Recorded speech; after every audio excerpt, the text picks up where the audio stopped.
अस्सलाम वालेकुम स्टूडेंट्स, आज का टॉपिक स्टार्ट करने जा रहे हैं और आज का जो क्वेश्चन है वो टॉपिक 2.2 से रिलेटेड है और टॉपिक है इलेक्ट्रॉनिक कॉन्फ़िगरेशन। और क्वेश्चन मैं आपको लिखवा रहा हूँ, आप लोग क्वेश्चन लिख लें।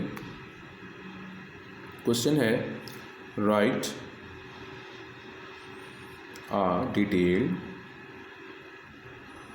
note on shell and subshells। मैं दोबारा से रिपीट कर रहा हूँ क्वेश्चन बेटा। क्वेश्चन है right a detailed note on shells and subshells।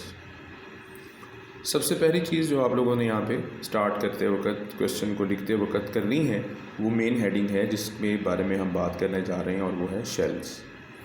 इसको कैपिटलाइज वर्ड्स में आपने मेंशन कर लेना है, शेल्स।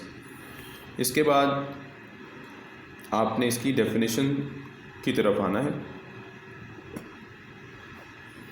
डेफिनेशन बेटा आपको मिलेगी किस पैराग्राफ में, मैं आपको मार्क करवा रहा हूँ जी। इसमें सबसे पहले आप देख रहे होंगे फर्स्ट लाइन में बिफोर डिस्कसिंग इलेक्ट्रॉनिक कॉन्फ़िगरेशन, ये वाली लाइंस आपने मार्क नहीं करनी, ये मेंशन नहीं करनी।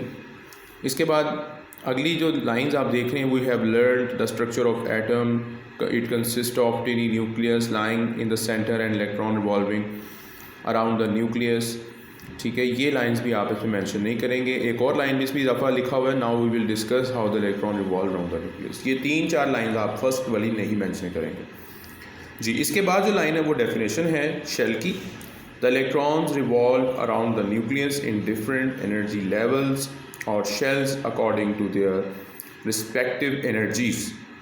ठीक है, यहाँ तक ये आपने डेफिनेशन मार्क कर लें, ये शेल की डेफिनेशन है। ये फर्स्ट हेडिंग है जी डेफिनेशन की। दूसरे नंबर पर आ जाए एग्जाम्पल।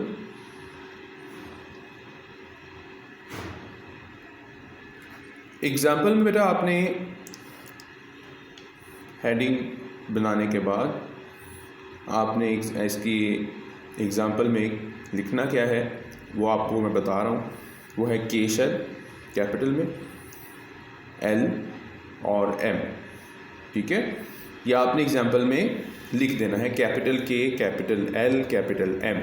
ये इसकी एग्जाम्पल, शेल की एग्जाम्पल जी। उसके बाद बेटा हम बात करेंगे प्रॉपर्टीज़ के ऊपर। Properties of a shell, shell की प्रॉपर्टीज़ पर बात होगी। इसके लिए मार्क कर लीजिएगा। आप यहाँ पे देख रहे होंगे जहाँ पे एनर्जी लेवल से स्टार्ट हो रहा है ये लाइन स्टार्ट होने जा रही है। ठीक है, एनर्जी लेवल्स, ये बेटा energy levels are represented by n values 1 2 3 and so on. ये पहली प्रॉपर्टी है, याद रखिएगा। इसको नंबरिंग की सूरत में आप लिख लीजिएगा। नंबर 1 जो मैंने अभी आपको बताई है, फर्स्ट प्रॉपर्टी है energy levels are represented by n values 1 2 3 and so on. ये फर्स्ट प्रॉपर्टी है। इसके बाद सेकंड प्रॉपर्टी है they are designated by the alphabets K, L, M and so on. ये इसकी सेकंड आप कह सकते हैं, इसका आप मेंशन कर लें, ये प्रॉपर्टी मेंशन करेंगे। उसके बाद थर्ड प्रॉपर्टी है a shell closer to the nucleus is of minimum energy. ये थर्ड प्रॉपर्टी के तौर पे आप लिखेंगे। उसके बाद फोर्थ प्रॉपर्टी आप लिखेंगे K shell is closest to the nucleus. ठीक है, और the energy of shell increases from K shell onwards. ये सारी की सारी लाइन मुकम्मल करेंगे फोर्थ प्रॉपर्टी के लिए। तो ये असल में प्रॉपर्टीज़ थी शेल की। इसके बाद नेक्स्ट आपने हेडिंग जो पेज पर देनी है इसी पर, वो है शेल एंड देयर एनर्जी या शेल्स एंड देयर एनर्जीज। ये हेडिंग है, शेल्स एंड देयर एनर्जीज। ये हेडिंग बना लेंगे आप, ठीक है, कैपिटलाइज कर लीजिएगा वर्ड्स को, energies, shells and their energies. ये आपने हेडिंग बनाने के बाद आपको नज़र आ रहा होगा जहाँ पे फर्स्ट एनर्जी लेवल लिखा हुआ है is K shell, it has lowest energy, ये आपने इसी तरह पॉइंट्स की फॉर्म में इस तरह लिखते जाना है। Second energy level is L shell, it has more energy than K shells. Third energy level is M shell, it has more energy than K and L shells. इसके बाद फोर है, four energy level is N shell, it has more energy than K L M, ठीक है, ये आपने mention करना है यहाँ पे। इसके बाद आपने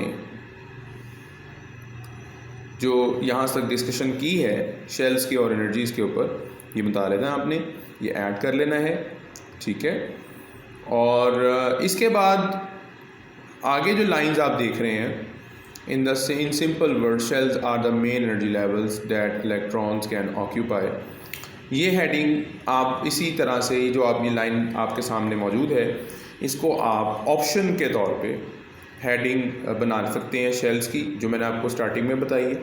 आप उसकी जगह पे ये दोनों, मतलब जो फर्स्ट आपको मैंने डेफिनेशन बताई थी शेल्स की, वो भी लिख सकते हैं, और अगर चाहें तो ये लाइन भी आप शेल की जगह पे ऐड कर सकते हैं, शेल की डेफिनेशन के लिए लिख सकते हैं। फिर दोबारा से रिपीट कर देता हूँ, ये जो लाइन आप देख रहे हैं, in simple word shells are the main energy levels that electrons can occupy, ये असल में यही शेल की भी डेफिनेशन है, लेकिन ये एक डेफिनेशन और आपके सामने आ गई है। तो आप इस चॉइस में लिख सकते हैं ये शेल की डेफिनेशन को, यानी ये फर्स्ट डेफिनेशन जो आपको पहले करवाई गई थी वो भी लिख सकते हैं, और अगर आप चाहें तो सेकंड डेफिनेशन को भी लिख सकते हैं, ये आपके ऊपर डिपेंड करता है। इसके बाद अगली लाइन में जो आप बात कर रहे हैं आपको नज़र आ रही होगी कि shells are represented by the circles around the nucleus, ठीक है। ये चाहें तो आप प्रॉपर्टीज ऑफ शेल में मेंशन कर सकते हैं ये लाइन, ठीक है, यानी फिफ्थ प्रॉपर्टी के तौर पे आप ऐड कर सकते हैं, जो मैंने अभी आपको हेडिंग बनवाई थी प्रॉपर्टीज ऑफ शेल में, तो उसमें आप ये फिफ्थ प्रॉपर्टी ऐड कर सकते हैं कि shells are represented by circles around the nucleus, ठीक है। और एक और इसमें प्रॉपर्टी, सिक्स वाली प्रॉपर्टी भी ऐड कर लें अगली लाइन के लिए, they are counted from the centre, ठीक है, they are counted from the centre outward, ठीक है। और ये आप इसमें सिक्स प्रॉपर्टी के तौर पे ऐड कर सकते हैं। इसके बाद नेक्स्ट जो आपने बताना है, नेक्स्ट आपने जो डिस्कशन करनी है वो बेटा क्या है, वो आपको बता रहा हूँ, और वो है मैक्सिमम कैपेसिटी, ठीक है, maximum capacity of shell to accommodate electrons. Maximum, MIXMUM, maximum capacity, CAPACITY, capacity of shells, ठीक है, टू, ये नया वर्ड आप लोगों के लिए है अकोमोडेट, अकोमोडेशन या अकोमोडेट, अकोमोडेट, अकोमोडेट, ठीक है। उसके बाद आगे है इलेक्ट्रॉन्स। दोबारा से बोल रहा हूँ, हेडिंग जो आपको मैंने अभी लिखवाई है, maximum capacity of shells to accommodate, ACCO, MODATE, accommodate, आगे लिखना है बेटा इलेक्ट्रॉन्स। अब आप इसमें क्या मार्क करेंगे, क्या लिखेंगे इसके ऊपर, तो बेटा इसमें सबसे पहली बात है जो आप देख रहे हैं, द नंबर ऑफ इलेक्ट्रॉन्स, यहाँ से स्टार्ट लेंगे इसके लिए, the number of electrons that a shell can accommodate is given by 2n⁻², ठीक है, और where n is the shell number, ठीक है, ये आपने इसमें ऐड कर लेना है, ये आपने इसमें शामिल कर लेना है, ठीक है। तो ये आपने मैक्सिमम कैपेसिटी ऑफ शेल भी लिख सकते हैं अगर चाहें तो, या फिर इसको maximum capacity of shell to accommodate electrons, ये भी आप मेंशन कर सकते हैं, ये भी आप लिख सकते हैं, ठीक हो गया बेटा। ये करने के बाद हम आज चलते हैं अगले पेज पर।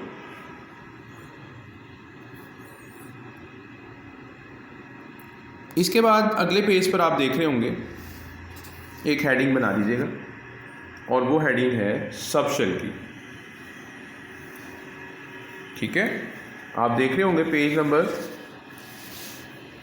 14 के ऊपर आप ये टाइम आपको व्यू कर रहे होंगे आप लोग, और यहाँ पर आप इसकी जो है वो सबसे इम्पॉर्टेंट चीज़ जो है यहाँ पे हेडिंग बना लीजिएगा सब शेल के नाम से। सब शेल किसको कहते हैं वो डिस्कशन आएगी। सब शेल की डेफिनेशन यहाँ पर लिखा हुआ है कि a shell also consist of sub shells. ठीक है, ये लाइन है आप देख रहे हैं, the number of sub shells in a shell is equal to its n value. ठीक हो गया, और आगे है each sub shell is designated by a small alphabetical letters S, P, D, F। ये आप इसमें हेडिंग बना के इसको लाइंस को मेंशन करेंगे, लाइंस को लिख देंगे। ठीक है, तो ये तारीफ़ है किसकी बेटा, ये है तारीफ़ सब शेल की, इसको आप मेंशन करेंगे। उसके बाद नेक्स्ट जो है आप डिस्कशन करेंगे वो है properties of sub shell. Properties of sub shell. ठीक है जी, इसमें आपने क्या मेंशन करना है, इसमें बेटा जो आप देख रहे हैं अगला पैराग्राफ है, यानी इस लाइन से अगले जो लाइंस आप देख रहे हैं। ठीक है, इसमें आप प्रॉपर्टी को डॉट्स या ब्लॉक्स या नंबरिंग के साथ आप मेंशन कर दें। फर्स्ट एनर्जी लेवल और K shell has only one subshell।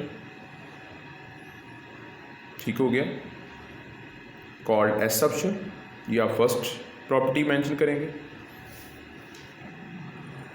दूसरी प्रॉपर्टी सेकेंड एनर्जी लेवल और L shell has two subshells S and P, ये मेंशन करेंगे। तीसरी property third energy level M shell has 3 subshells S, P, D।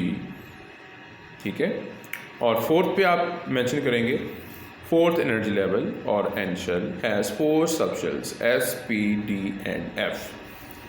ये 4 properties हैं सब shells की जिन्हें आप क्वेश्चन में लिखते वक्त मार्क करेंगे, मेंशन करेंगे। और यहाँ तक आपका एक सवाल जिससे हम आज पढ़ना चाह रहे थे मुकम्मल हो चुका है कि right a detailed note on shells and सब शेल्स। ये हमने एक सवाल मुकम्मल कर लिया है और इसको आप लोगों ने अच्छी तरह से याद कर लेना है, समझ लेना है। बाकी बात आती है कि इसको मैंने एक्सप्लेन आप लोगों से करना है और वो आप लोग इसको समझ लीजिएगा। मैं वापस अब बैक पे पेज पर आ रहा हूँ और आप लोगों को दोबारा से ये एक्सप्लेन करने जा रहा हूँ कि क्या चीज़ है जिसे आप पढ़ने लगे हैं या जिसे आप समझने लगे हैं। तो सबसे इम्पॉर्टेंट चीज़ बेटा जो आप लोगों के सामने डिस्कशन में आ रही है वो है शेल की तारीफ़। अब शेल कहते किसको, जैसे आपने तारीफ़ में पढ़ा, जैसे आपने भी मैंने आपको 2 डेफिनेशंस के बारे में बताया है शेल की कि जी यहाँ तो पहली जो आपके पास डेफिनेशन थी उसमें ये बताया गया कि इलेक्ट्रॉन जो होते हैं वो न्यूक्लियस के गिर्द घूमते हैं, गर्दिश करते हैं। जैसे हम सोलर सिस्टम की बात करें तो सेम वही पैटर्न है कि सेंटर में अगर सन है तो उसके इर्द गिर्द मुख्तलिफ प्लैनेट्स डिफरेंट ऑर्बिट्स में क्या कर रहे हैं, रिवॉल्व कर रहे हैं। ठीक है, तो अब इसी तरह ये भी तारीफ कुछ इसी तरह की बताई जा रही कि जो इलेक्ट्रॉन्स हैं वो भी रिवॉल्व करते हैं और किसके गिर्द करते हैं, न्यूक्लियस के गिर्द करते हैं। और इसके साथ साथ जब वो गर्दिश कर रहे होते हैं, घूम रहे होते हैं, चक्कर लगा रहे होते हैं, तो उस वक़्त उनकी एनर्जी जो होती है वो भी मुख्तलिफ होती है। ठीक है, क्योंकि उनका जो डिस्टेंस है न्यूक्लियस से वो वेरी करता है, बदलता है। क्योंकि अगर कोई न्यूक्लियस के करीब है तो डिस्टेंस कम होगा, न्यूक्लियस से दूर है तो डिस्टेंस ज़्यादा होगा। ये बात आप लोगों के इल्म में है। ठीक है, तो बताने का मकसद ये था बेटा कि जी आम तौर पे जो इलेक्ट्रॉन्स हैं वो रिवॉल्व करते हैं किसके गिर्द करते हैं? न्यूक्लियस के गिर्द करते हैं। उनके पास एनर्जीज़ होती हैं और वो एनर्जीज़ मुख्तलिफ होती हैं एक दूसरे से। ये तो ही तारीफ। दूसरी तारीफ भी आप लोगों को मैं गोशगुजार कर देता हूँ कि वो जिन्हें शेल का नाम देते हैं, शेल कहते क्या हैं? वो पाथ है, वो रास्ता है जिसमें एक इलेक्ट्रॉन जो है वो क्या करता है? घूमता है न्यूक्लियस के गिर्द, उसे हम शेल कहते हैं। ये आसान सी तारीफ है जिसे मैंने आपको बताया था अगले पेज पर कि इसमें दो तारीफ़ें एक साथ मौजूद हैं इसी मतलब टॉपिक के अंदर, तो इस चीज़ को भी आप मेंशन कर सकते हैं। ठीक है, तो आम तौर पे यही बात समझाई गई है कि इलेक्ट्रॉन्स असल में न्यूक्लियस के गिर्द रिवॉल्व करते हैं, मुख्तलिफ रस्तों पर रिवॉल्व करते हैं और एनर्जी के साथ उनकी एनर्जी में फ़र्क होता है। डेफिनेटली वो रास्ते जिन पर वो मूव करते हैं उन्हें शेल्स कहते हैं। इसके बाद आते हैं इसकी प्रॉपर्टीज़ के ऊपर कि वो प्रॉपर्टीज़ कौन सी हैं। सबसे पहले जो बच्चों को यहाँ पर सबसे कन्फ्यूजन समझ में नहीं आती बात कि इसने बार बार एक लफ्ज़ इस्तेमाल किया एनर्जी लेवल। ये बात सबसे अहम है। एनर्जी लेवल और शेल ये दोनों एक जैसी बातें हैं। एनर्जी लेवल और शेल ये दोनों एक ही बात है, एक ही लफ्ज़ हैं। बच्चे कंफ्यूज होते हैं कि पता नहीं शायद एनर्जी लेवल कुछ और है और शेल कुछ और है। नहीं, दोनों बातें एक जैसी हैं, इसलिए इसमें कंफ्यूज नहीं होना आपने। शेल और एनर्जी लेवल ये दोनों एक ही चीज़ को कहा जा रहा है। तो इस वजह से पहली प्रॉपर्टी जो आपके सामने है वो ये है कि एनर्जी लेवल्स को हम अगर हम बात करते हैं नंबरिंग में, तो नंबरिंग में हम एनर्जी लेवल्स को नंबर्स प्रोवाइड करते हैं। ठीक है, यानी उसे हम 1 2 3 कह सकते हैं। और दूसरी प्रॉपर्टी ये है कि हम इनको अगर अल्फ़ाबेटिकली इंग्लिश में अगर हम इनको रिप्रेजेंट करें इनको शेल्स को, तो हम इनको नाम दे देते हैं, जैसे capital K, capital L, capital M, capital N. ये वर्ड्स यूज़ होते हैं कॉमनली कि इनके लिए शेल्स के लिए या एनर्जी लेवल्स के लिए। एनर्जी लेवल्स के लिए अगर हम रिप्रेजेंट करेंगे तो लिखा जाएगा 1 2 3 4। मिसाल के तौर पे अगर आप एनर्जी लेवल N1 को बराबर कर रहे हैं 1 के या 1 कह रहे हैं तो 1 का मतलब के शेल ही होगा। अगर आप 2 कहते हैं 2 एनर्जी लेवल तो उसका मतलब L शेल कहलाएगा। अगर आप 3 कहते हैं तो 3 एनर्जी लेवल से मुराद M शेल होगा। अगर आप 4 कहते हैं तो 4 से मुराद होगा N शेल। तो बताने का मकसद है कि ये नाम सिर्फ़ और सिर्फ एक हद तक सिर्फ लैंग्वेज में फ़र्क है। एक मैथमेटिक की लैंग्वेज में आ जाता है वर्ड और एक उसे इंग्लिश की लैंग्वेज में देते हैं नाम। तीसरी प्रॉपर्टी है कि शेल जो होता है, जो क्लोज होता है न्यूक्लियस के बहुत करीब होता है, उसकी एनर्जी जो होती है कम से कम होती है। जो सबसे करीब है जैसे के शेल है, ये न्यूक्लियस के सबसे करीब है, इसकी एनर्जी सबसे कम है। के बाद एल की बारी आती है तो एल जो है वो न्यूक्लियस से थोड़ा दूर है, इसलिए इसकी एनर्जी थोड़ी ज़्यादा है। एल के बाद एम की बारी आती है, एम भी दूर है न्यूक्लियस से, इसलिए इसकी एनर्जी भी ज़्यादा है, किससे? के से भी और एल से भी। और इस तरह एन है, एन शेल भी इस तरह सबसे दूर है, ठीक है, इसलिए इसकी एनर्जी सबसे ज़्यादा होगी जो कि के एल एम के मुकाबले में सबसे ज़्यादा तस्वर की जाएगी। ये आप लोगों को बात समझ में आ चुकी होगी। ये थी प्रॉपर्टीज़ के बारे में बातें हो रही थी, मैंने आपको डिस्कस करवाया। इसके बाद जो अगली बात आपसे करने जा रहा हूँ वो यही है एनर्जी के बारे में।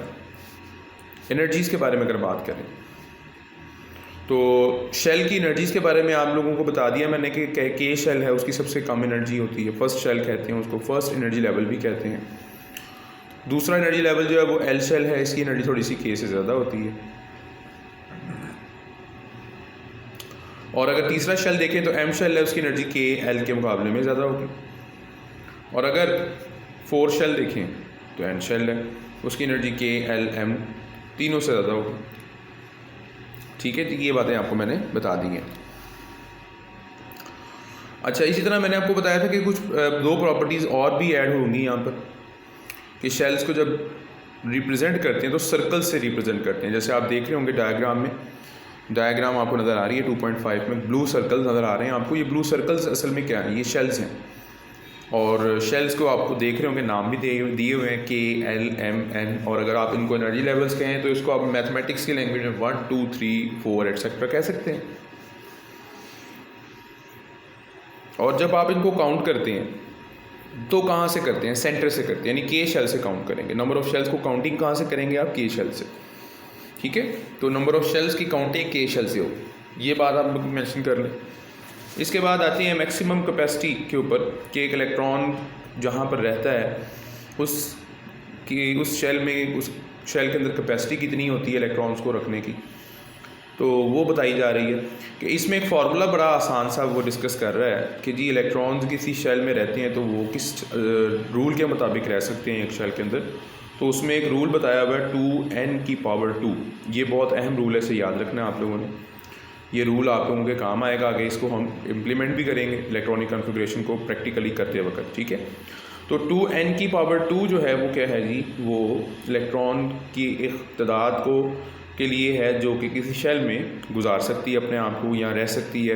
तो ये बात भी आप लोगों की मैंने समझा दी आप लोगों को।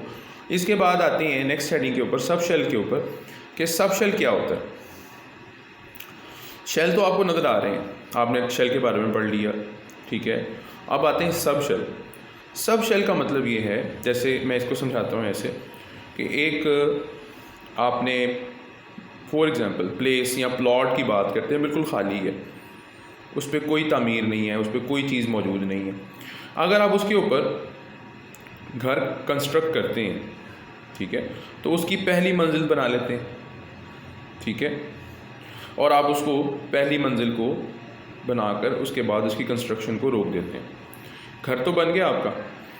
आप चाहें तो वक्त आने पर आप उस घर की जो पहली मंजिल है उसके ऊपर एक और जो है वो आप क्या कर सकते हैं, कमरा, या आप दोबारा से एक घर की सूरत इख्तियार करने वाली सूरत बना सकते हैं कि उसके ऊपर एक और घर की या एक और सेकंड पोर्शन आप तैयार करवा सकते हैं।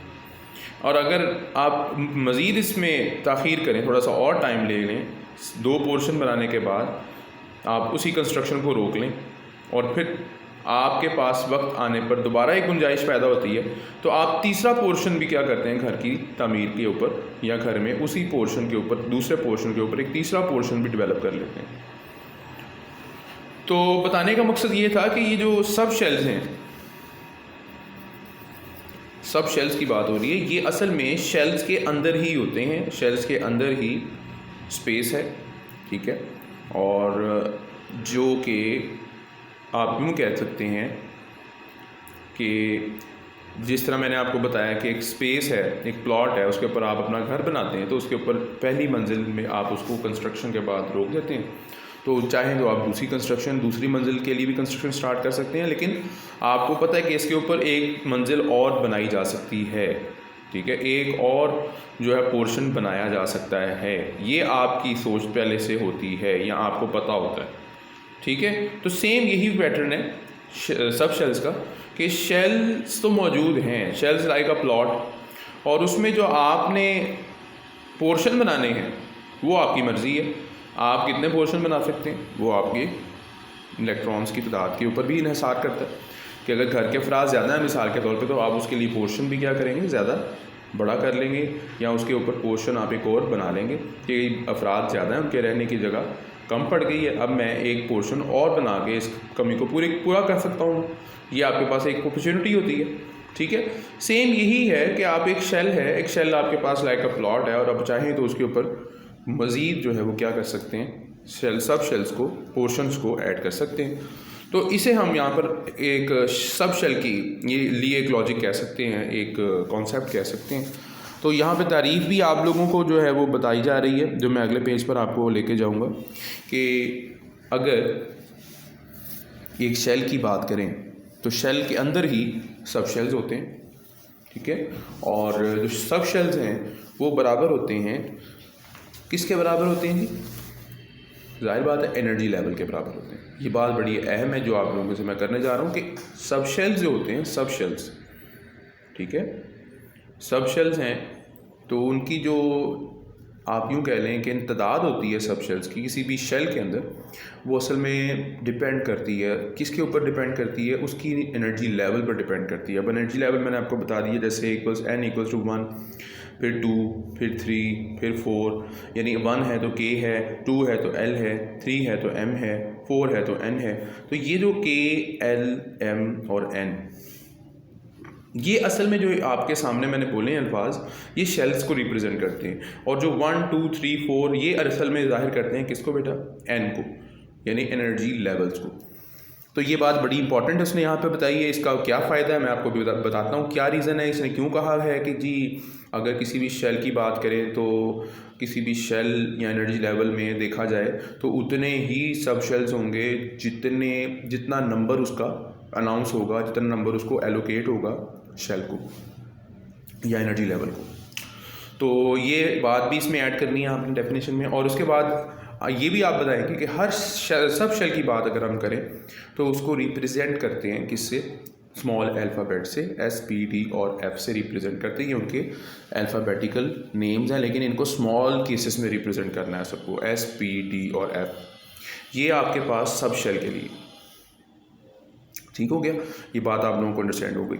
अच्छा, इसके बाद आते हैं इसकी प्रॉपर्टीज़ के ऊपर।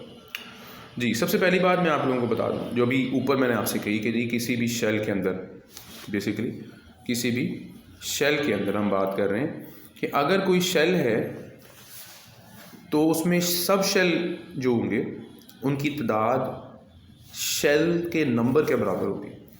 अब कैसे होगी देखिएगा, ज़रा इस प्रॉपर्टी की तरफ आएँ जो आपको मैं हेडिंग पे लेकर जा रहा हूँ, प्रॉपर्टीज़ ऑफ सब शेल में। तो फर्स्ट एनर्जी लेवल की बात कर रहा है। फर्स्ट एनर्जी लेवल का मतलब n इक्वल्स टू 1 होता है, n इक्वल्स टू 1, और इसको हम अल्फ़ाबेटिकली K कैपिटल से रिप्रेजेंट करते हैं। अब यहाँ पर वो कहता है कि इसमें सिर्फ और सिर्फ एक सब शेल की गुंजाइश है और वो है S सब शेल, वो है S sub shell, small s से रिप्रेजेंट किया जा रहा है। इसी तरह अगर आप गौर करें तो ये S सब शेल की तादाद आप गौर करें तो एक S, सिर्फ S सब शेल है बस। और इसको अगर आप देखें तो n के साथ मिला के देखें तो n की तादाद और सब शेल की तादाद एक जैसी होगी, नज़र आएगी आपको, यानी n की वैल्यू भी 1 है और सब शेल जो आपके पास S सब शेल है वो भी 1 है। दोनों की तादाद जो नंबर है वो दोनों का सेम है। ये आपको मैं बताना चाह रहा था जो ऊपर उसने डेफिनेशन में बताई है बात आपको। फिर आप देखें n की अगर वैल्यू 2 कर देते हैं तो n का मतलब है एनर्जी लेवल। तो n एनर्जी लेवल अगर 2 होगा तो उसका जो शेल होगा वो क्या होगा? L होगा। अब यहाँ पे आपको जो 2 बता रहा है ना, ये तादाद बताएगा किसकी? सब शेल की। इसका मतलब ये होगा कि जो सब शेल हैं वो तादाद में 2 हो जाएंगे। एक का नाम S रखा जाएगा और एक का नाम P रखा जाएगा। एक का नाम S रखा जाएगा, एक का नाम P रखा जाएगा। ठीक है, ये बात आप लोगों को मैंने समझा दी है ताकि आप इसको याद रखें। ठीक हो गया। अच्छा, उसके बाद n की बारी आती है, n की वैल्यू 3 कर देते हैं तो उसका मतलब M शेल होगा। और इसमें 3 आपको बता रहा है कि इसमें सब शेल की तादाद 3 होगी, यानी एक S फिर दोबारा से रिपीट होगा, फिर P सब शेल आ जाएगा और एक और जो है सब शेल आएगा, उसको D सब शेल का नाम देंगे। ठीक हो गया। इसी तरह अगर वैल्यू n इक्वल्स टू 4 होती है तो फिर आपके सामने शेल का जो है वो नाम n तजवीज़ किया जाता है और उसमें 4 सब शेल की गुंजाइश है, क्योंकि आपको n की वैल्यू बता रही है कि इसमें सब शेल्स की तादाद कितनी है? 4 है, यानी S भी है, P भी है, D भी है और फिर F भी है। तो ये आपके सामने जो मैंने अब बताया है, डिस्कशन की है, ये सबसे अहम तरीन डिस्कशन है जो प्रॉपर्टीज़ के अंदर आती है और वो किसकी है? सब शेल्स की प्रॉपर्टीज़ में आती है। ये बातें मैंने आप लोगों की गोशगुजार कर दी हैं। और अब आते हैं कि मज़ीद क्या डिस्कशन हम आगे करते हैं, इंशाल्लाह नेक्स्ट लेक्चर में डिस्कशन करेंगे। आज के लिए यहाँ तक ही है। अगर किसी का कोई मसला हो, कोई सवाल हो तो बेटा ज़रूर पूछिएगा। अस्सलाम वालेकुम।